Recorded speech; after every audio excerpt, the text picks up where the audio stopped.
Have you ever looked into the mirror and felt like your face doesn't reflect who you truly are inside, or wondered why some people seem to glow even without makeup, while others carry a heaviness that no cosmetic can cover?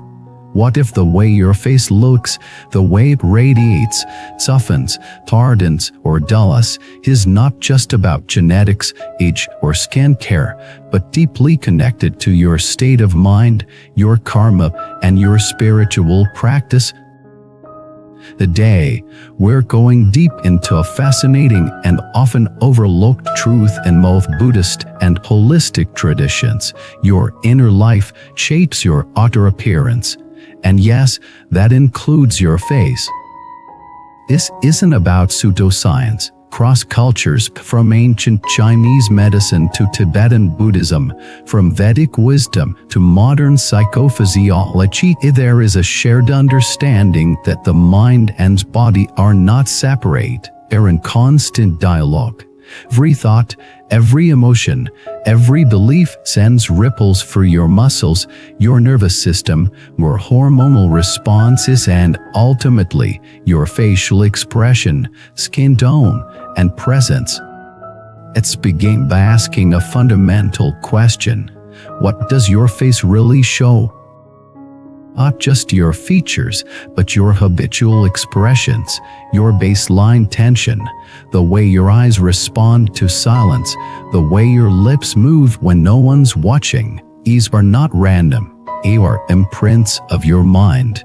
And over time, they shape your appearance more deeply than genetics ever could.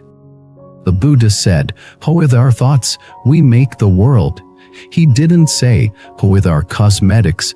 He painted to the deeper layer, that your mind, over time, becomes visible. If you harbor resentment for years, your face learns to frown even when you're not angry. If you practice gratitude and presence, your face softens even in moments of stress. There's a Tibetan saying that goes, "After 40, your face is your karma." This doesn't mean you're cursed, it means you're empowered, because karma isn't fixed, it's fluid, and your face is not your fate, it's your feedback, it reflects your internal landscape. That's a bit specific.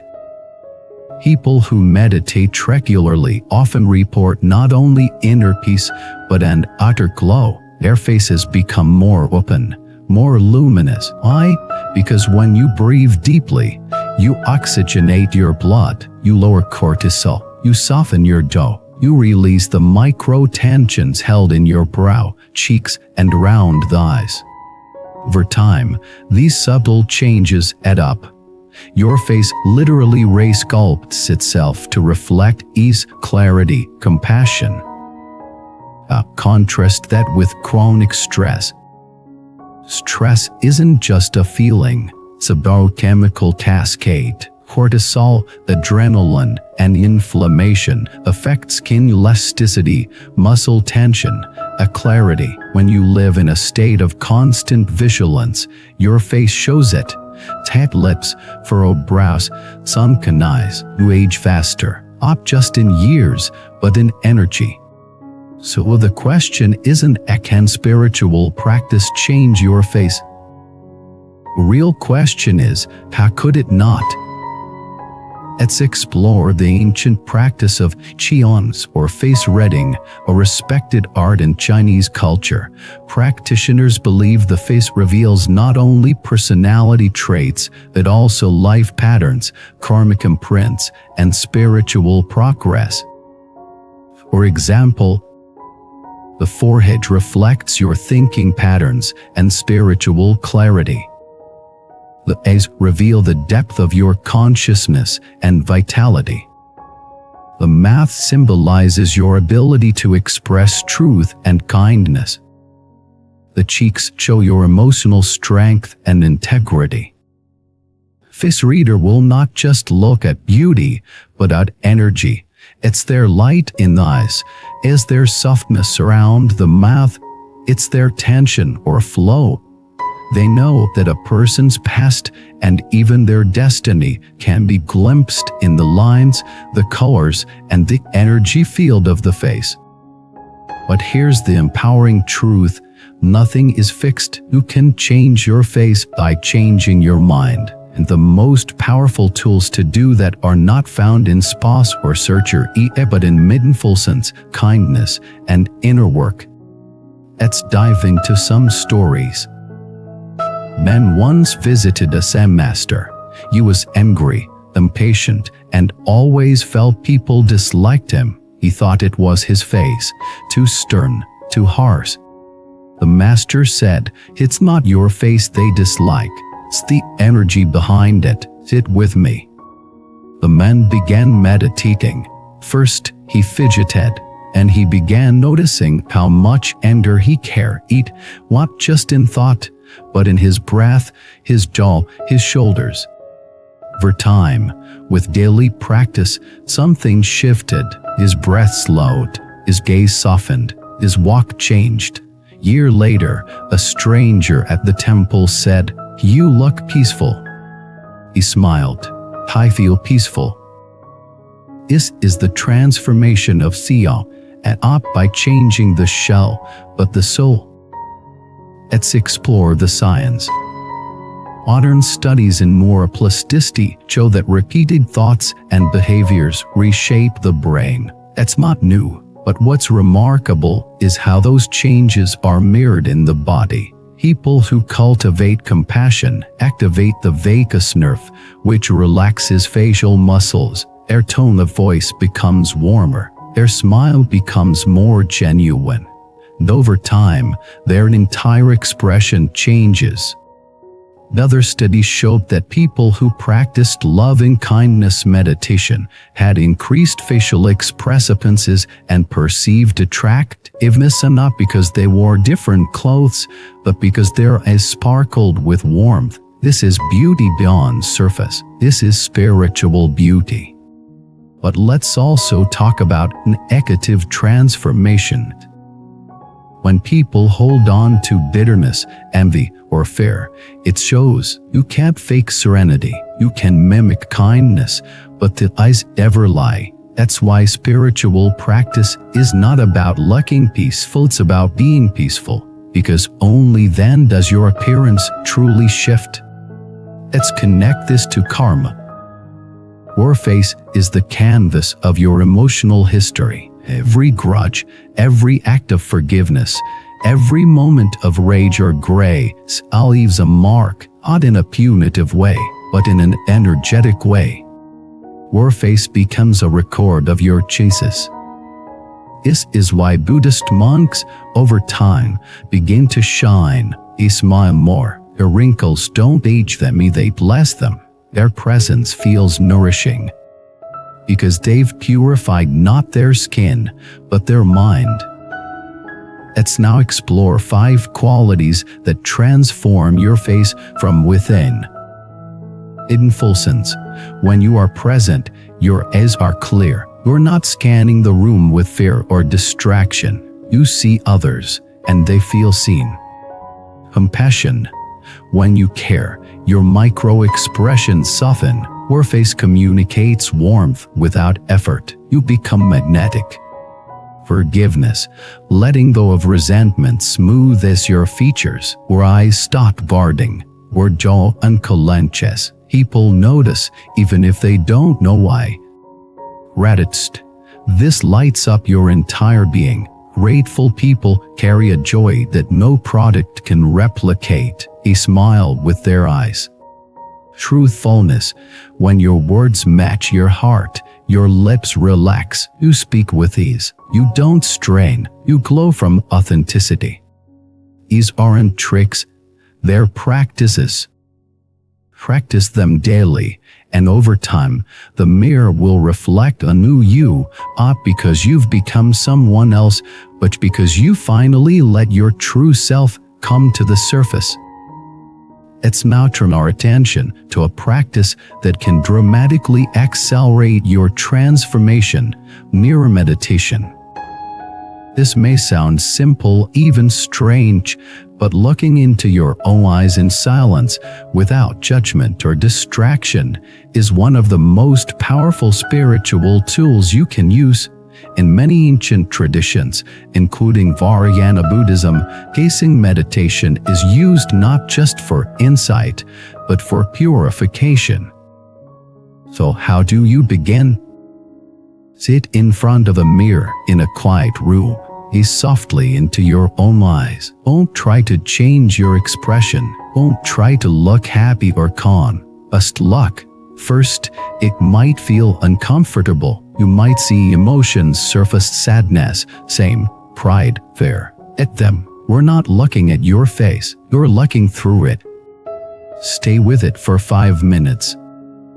What you're doing is bringing awareness into the deepest, most habitual patterns of how you see yourself, how you relate to your own being. For time, you begin to notice when tension arises. You soften, you breathe, you accept.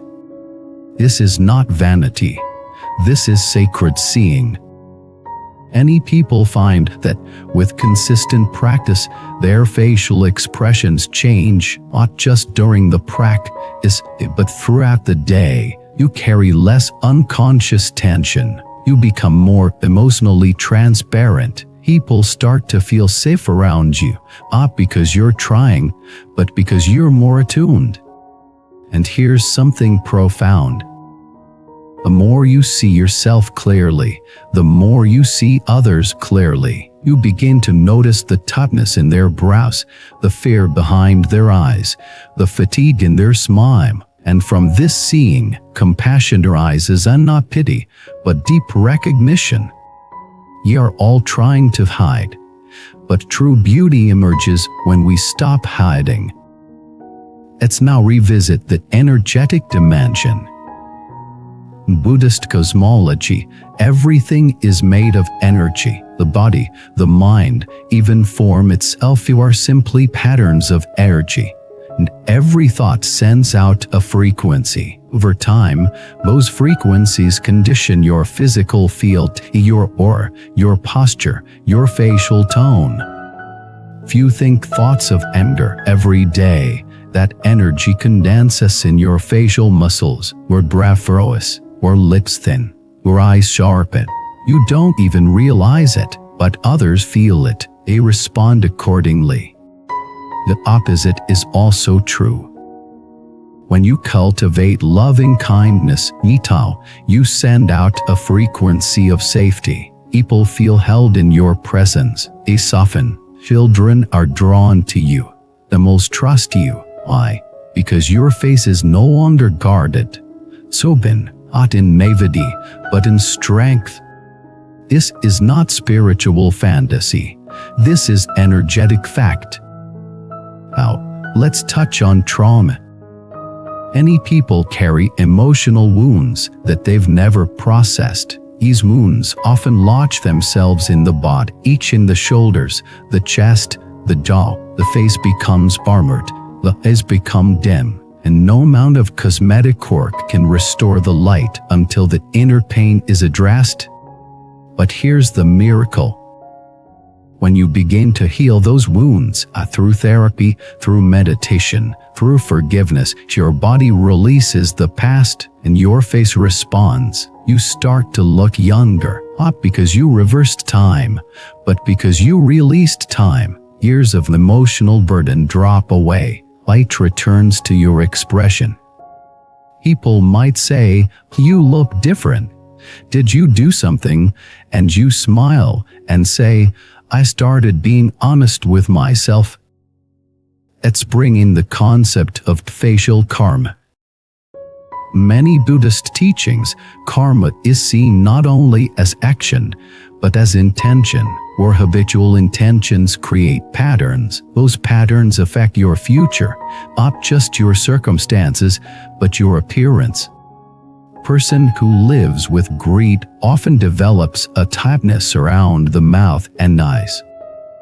A person who lives with fear tends to shrink, their face pulling inward. A person who lives with generosity often glows, their energy radiating through the face.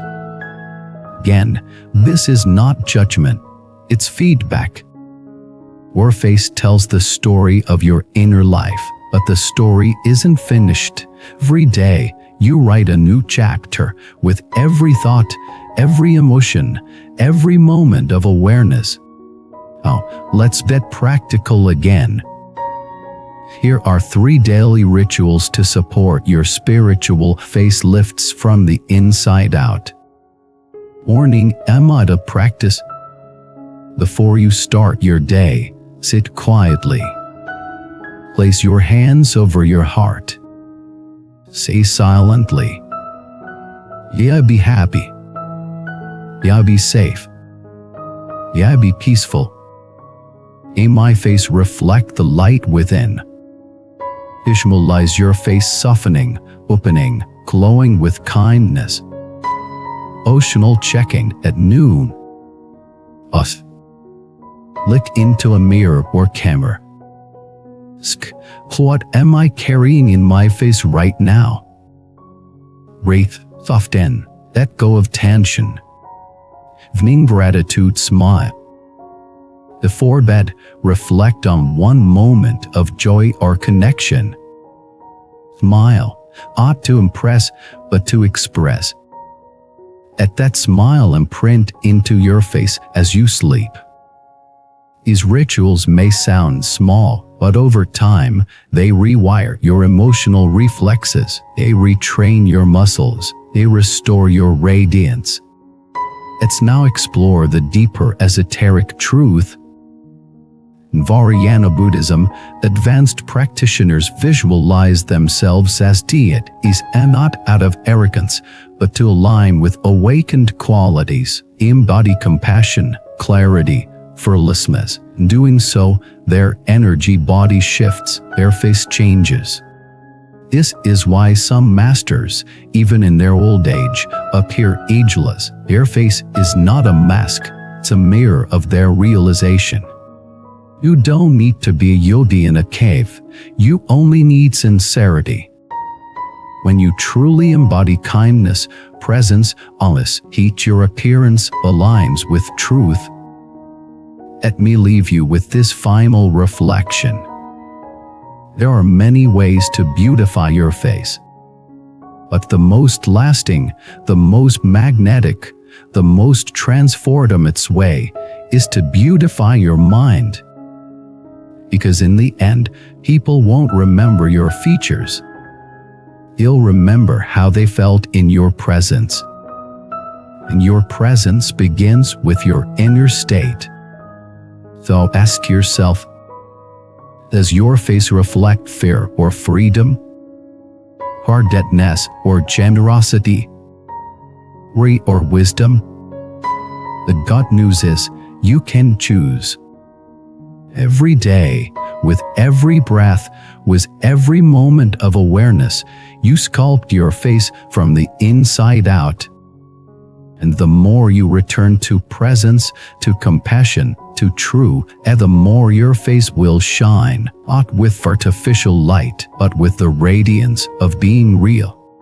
So now, I invite you, look in the mirror tonight, not to judge, but to see. See the stories, the scars, the light waiting to break through.